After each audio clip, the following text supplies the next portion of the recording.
If your eBay password isn't letting you in, don't worry, this quick guide will help you get back to browsing and buying in no time. The first and most common reason for login issues is a simple typo. Double check that caps lock isn't on and ensure you're entering your password precisely as you created it.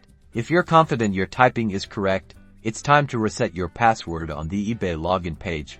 Look for the Forgot Password link and click on it.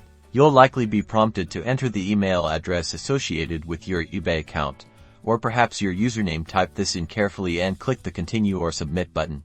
eBay will send an email to your registered address with instructions on how to reset your password. Open this email and find the link to create a new password. On the password reset page, you'll need to enter a new, strong password. Make sure it's something memorable for you but difficult for others to guess. Re-enter it in the confirmation field and then click to save your new password.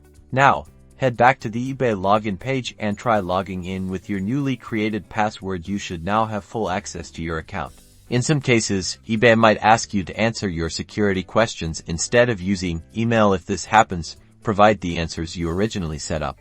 If you're still encountering problems, or if you can't access the email link to your account, it's best to contact eBay support directly. They have specialized tools to help you recover your account securely. And that's how you fix an eBay password that isn't matching. Happy shopping!